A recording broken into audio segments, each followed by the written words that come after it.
দেখুন পিঠেগুলো কত সুন্দর লাগছে।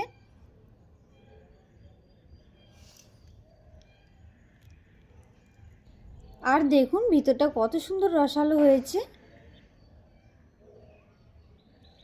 নমস্কার বন্ধুরা, বিন্দাস কুকে তোমাদের সবাইকে স্বাগত। তো আজকে আমি বানাবো ভাপা পুলি পিঠে। আর এই ভাপা পুলি পিঠে বানাতে ভীষণই সহজ আর দেখতে যে এত সুন্দর যে আপনারা একবার দেখলেই খেতে ইচ্ছে করবে। আর শীতকালে কিন্তু পিঠে খেতে ভীষণই ভালো লাগে। আর এর মধ্যে যদি হয় ভাপা পিঠে তাহলে তো খেতে একেবারে জমে যাবে। তো তোমরা কিন্তু আমার পুরো ভিডিওটা দেখবে আর ভিডিওটি যদি ভালো লাগে লাইক শেয়ার সাবস্ক্রাইব করে যাবে। ভাপা পিঠে তৈরি করার জন্য প্রথমে আমি একটা পুর তৈরি করে নেব। এই পুর তৈরি করার জন্য আমি এখানে নিয়ে নিলাম একটা নারকেল। নারকেলটাকে আমি প্রথমে এবার কুড়িয়ে নেব।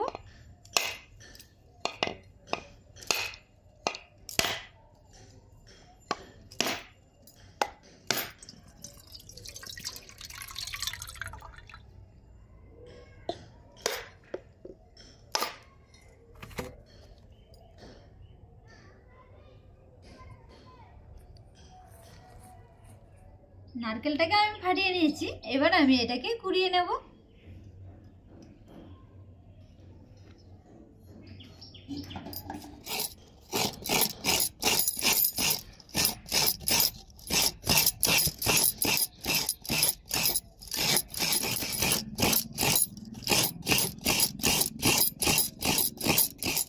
নারকেলটা কোড়ানো হয়ে গেছে, এবার আমি পুরটা রেডি করে নেব। আর এই পুরটা রেডি করার জন্য আমি এখানে নিয়ে নিলাম এক বাটি আখের গুড়। এই পুরটা রেডি করার জন্য আমি বসিয়ে দিচ্ছি কড়াই। এবার দিয়ে দেবো কোড়ানো নারকেল।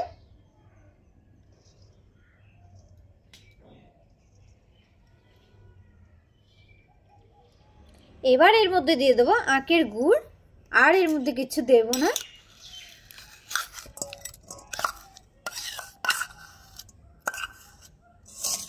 এবার এটাকে আমি হালকা আঁচে একটু টেলে নেব।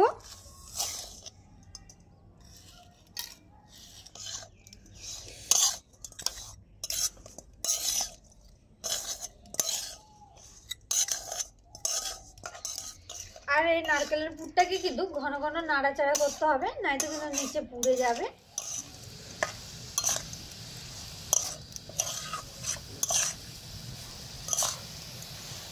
গুড়টা কিন্তু নারকেলের সাথে ভালোভাবে মিশে গেছে। এটাকে আরো কিছুক্ষণ আমি জাল দিয়ে শুকিয়ে নেব। পুরটাকে ভালোভাবে রেডি করে নিয়েছি, এবার আমি এটাকে নামিয়ে নেব।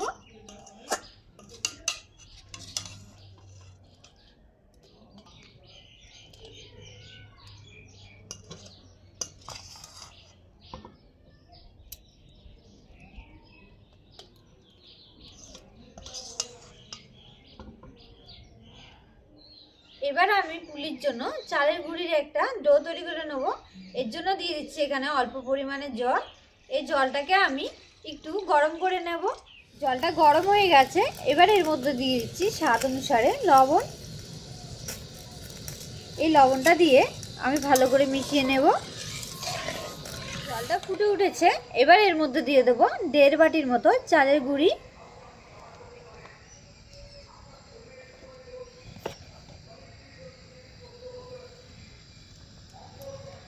এই চালের গুঁড়িটাকে আমি ভালো করে মিশিয়ে নেব।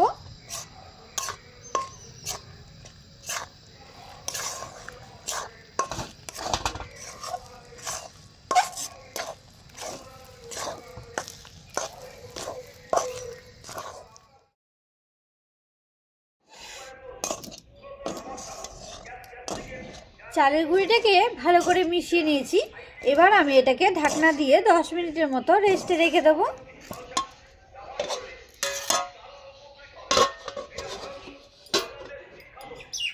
চালের গুঁড়িটাকে 10 মিনিট রাখার পর এবার আমি চালের গুঁড়িটাকে মেখে একটা ডো তৈরি করে নেব।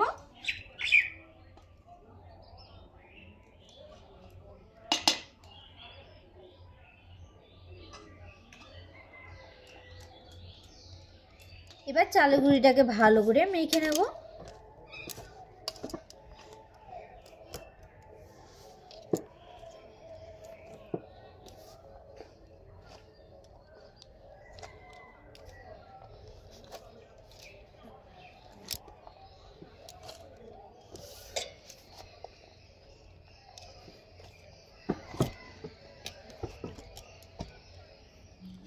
চালের গুঁড়িটাকে ভালো করে মেখে একটা শক্ত ডো তৈরি করে নিয়েছি।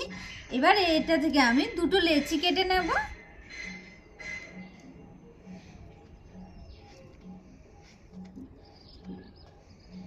এবার আমি এগুলোকে রুটির মতো করে বেলে নেব।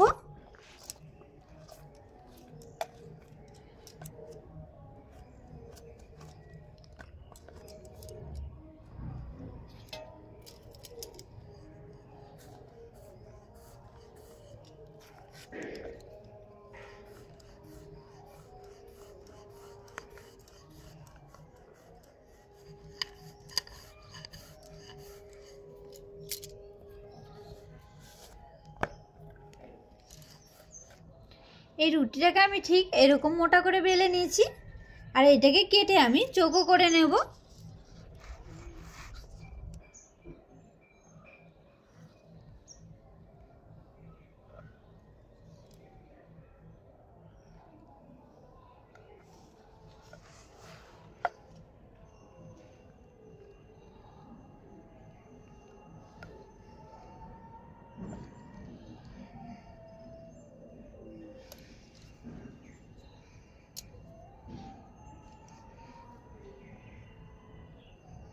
রুটিটাকে আমি চৌকো করে কেটে নিয়েছি।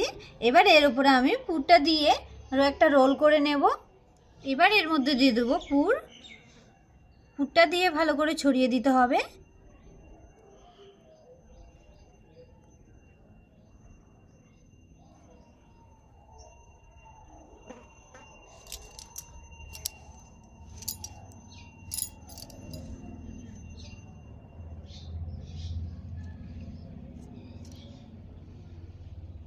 পুরটাকে ভালোভাবে দিয়ে দিয়েছি।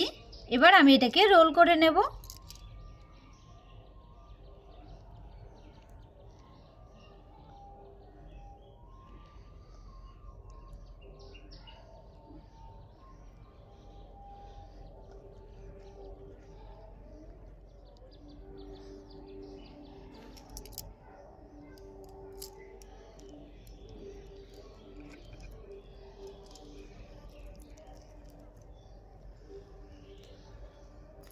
রোলটা করার পরে এবার আমি এইভাবে হাত দিয়ে একটু চেপে চেপে মুখটা বন্ধ করে দেব,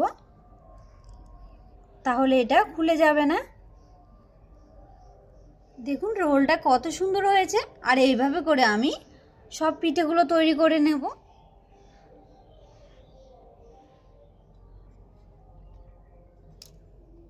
সব রোলগুলো তৈরি করে নিয়েছি। এবার আমি এগুলোকে ভাপে বসিয়ে দেব।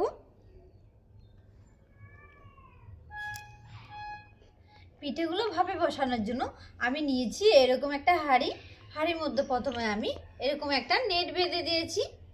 এবার আমি বসিয়ে দেব। এবার দিয়ে দেবো জল, আর এই জলটা দিয়ে আমি ভাপ উঠিয়ে নেব। ভাপটা তাড়াতাড়ি ওঠার জন্য আমি একটা ঢাকনা দিয়ে ঢেকে দিচ্ছি।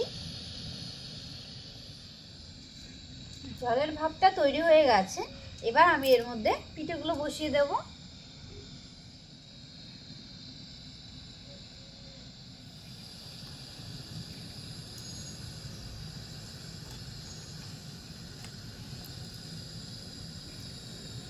পিঠেটা ভাপে বসিয়ে দিয়েছি। এবার আমি একটা ঢাকনা দিয়ে ঢেকে দেব।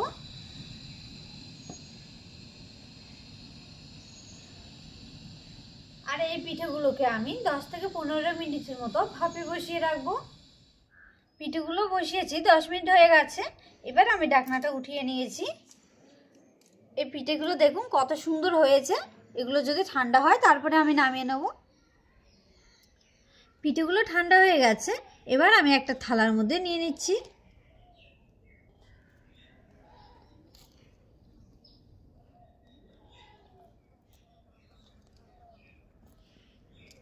এবার আমি এগুলোকে পিস পিস করে কেটে নেব।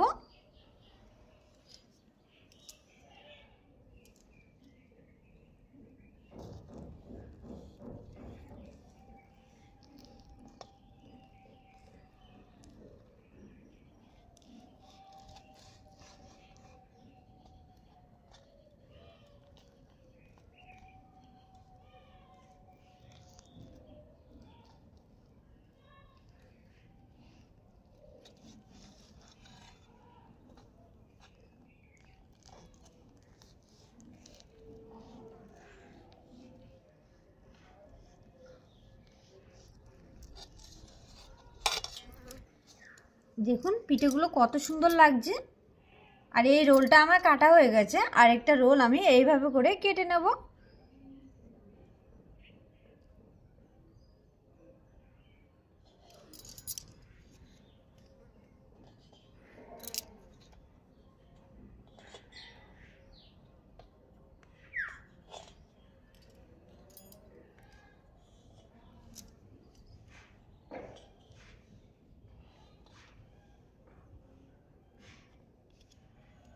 দেখুন পিঠেগুলো কত সুন্দর লাগছে।